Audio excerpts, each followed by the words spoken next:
Hello and welcome to super धमाका serial Jhanak में अनी और झनक की बढ़ती नज़दीकियां आदित्य को खटक जाएंगी। जी हाँ दोस्तों, यहाँ पर जहाँ पार्टी में अनी और झनक एक दूसरे के सामने आ चुके हैं, लेकिन उससे पहले अर्शी और सृष्टि ने अनी के इस तरह से कान भरे हैं, झनक के खिलाफ इस तरह से भड़काया है कि अब अनी झनक का नाम लेना भी पसंद नहीं करता। उसी दौरान यहाँ पर पार्टी में दोनों एक दूसरे को ऐसे देखते हैं जैसे कि अनजान हो या फिर कितने गिले शिकवे हो, या इन दोनों के दिल में इतने सवाल हैं जो सवालों के जवाब ये एक दूसरे से चाहते हैं, लेकिन मजबूरी में पूछ नहीं पा रहे हैं। लेकिन दोस्तों, ये दोनों एक दूसरे से ज़्यादा समय तक दूर नहीं रह पाएंगे। उसी दौरान पार्टी में जब झनक आदित्य के साथ होती है तो अनिरुद्ध को ये बात ज़रा भी पसंद नहीं आती है और वो इतनी ज़्यादा ड्रिंक कर लेगा कि उसे कुछ भी समझ में नहीं आएगा।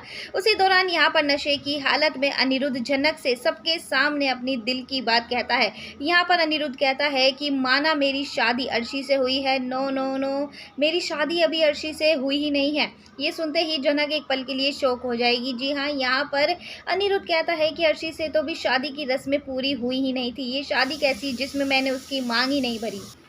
मांग झनक मैंने सिर्फ तुम्हारी भरी थी, तुम मेरी पत्नी हो, मेरे दिल पर सिर्फ तुम ही राज करती हो। वेल, यहाँ पर झनक भी कम नहीं है। यहाँ झनक कहती है अनिरुद्ध से कि मैं भी आपसे बहुत प्यार करती हूँ, लेकिन अब मैं अपनी ज़िंदगी में आगे बढ़ चुकी हूँ सर जी, और मैं मुड़कर आपकी तरफ नहीं देखना चाहती।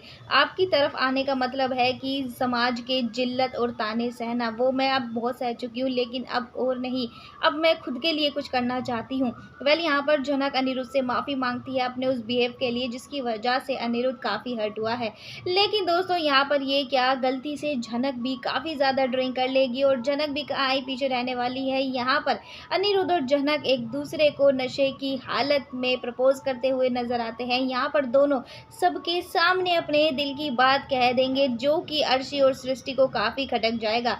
वेल, यहाँ पर ये दोनों पार्टी काफ़ी इंजॉय करते हैं, लेकिन घर जाकर अनिरुद्ध की सृष्टि और अर्शी जो क्लास लगाएगी वो काफ़ी दिलचस्प होने वाली है। हम भी जानते हैं कि अर्शी किस तरह से अनिरुद्ध को ट्रीट करती है।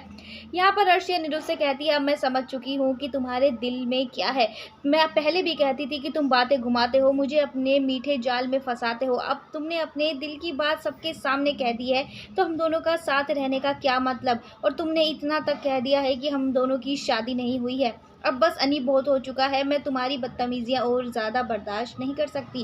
वेल, यहाँ पर अर्शी अनिरुद्ध को छोड़कर चली जाएगी। बेचारा अनिरुद्ध अकेला हो जाएगा, क्योंकि यहाँ पर ना तो उसके पास अब अर्शी है और ना ही उसे समझने और समझाने वाली झनक।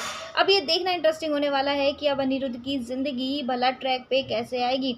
क्या अनिरुद्ध आदित्य और झनक की बढ़ती नज़दीकियाँ बर्दाश्त कर पाएगा? आपको क्या लगता है, अनिरुद्ध को अब क्या करना चाहिए? क्या झनक को अपने पास वापस ले आना चाहिए या फिर आदित्य के साथ ही रहने देना चाहिए? आपको क्या लगता है, कमेंट सेक्शन में बताना बिल्कुल ना भूलें।